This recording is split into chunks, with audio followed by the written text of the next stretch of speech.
In this video, we give a brief overview of our semi-supervised learning method for image-to-image translation. The main benefit of our method is that it requires only 10 to 20% of the labeled data to produce similar reconstruction results as a fully supervised model. The inspiration of the technique comes from the observation that in many image-to-image translation tasks, input and output images lie on different manifolds. We train a model using unsupervised input images to draw insights about the input manifold and thereby provide a better mapping function to the output manifold.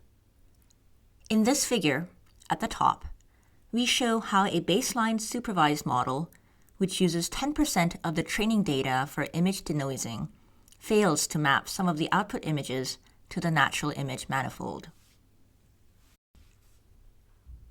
However, our technique, which also uses only 10% of the labeled data, remaps the otherwise off-the-manifold images to the natural image manifold.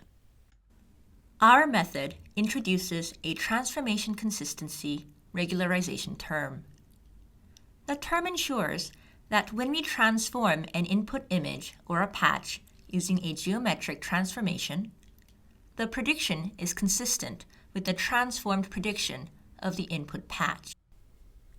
We randomly sample from a set of geometric transformations which reflect expected changes in image patches due to changes in camera pose.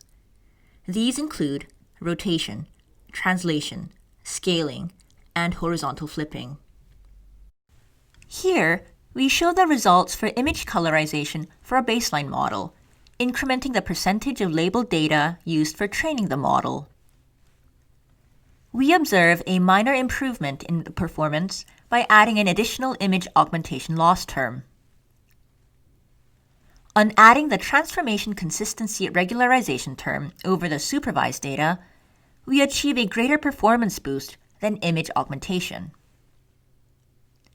Finally, when the transformation consistency regularization term is added over the entire dataset, that is, the supervised plus the unsupervised data, we observe a substantial increase in the performance.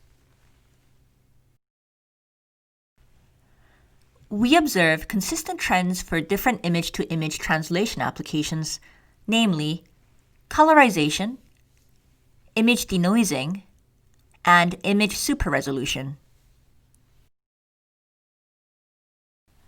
Now, we demonstrate the qualitative results of our semi-supervised learning-based method on movie applications.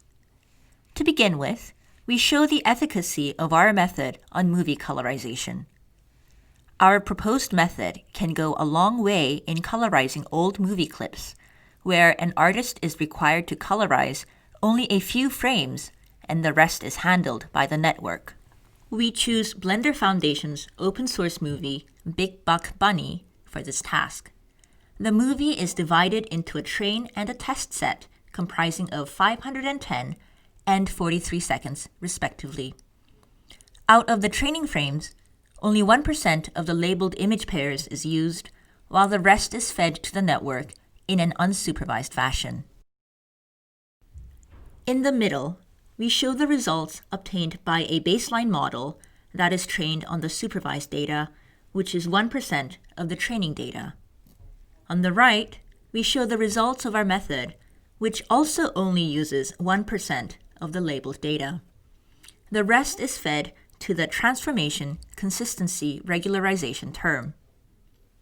We can see that our method achieves an average PSNR gain of around 6 decibels. Next, we show the efficacy of our method for super resolution of movie clips using our semi-supervised scheme. This technique has immense applications in video recording, where a sensor bandwidth constrains the resolution of frames being recorded. Our method can solve this problem by leveraging a few frames that are captured at a high resolution in enhancing the resolution of the rest of the movie. For this application, we use Blender Foundation's open source movie, Elephant's Dream, which is also divided into train and test sets comprising of 600 and 54 seconds respectively. At the top left, we have the ground truth high-resolution movie clip. At top right, we show the results of upsampling using bilinear interpolation. On the bottom left, we show the results obtained by a baseline model that is trained using only the supervised data. On the bottom right, we show the results of our method, which again only uses 1% of the labeled data. Our method achieves an average PSNR gain of 5.7 decibels.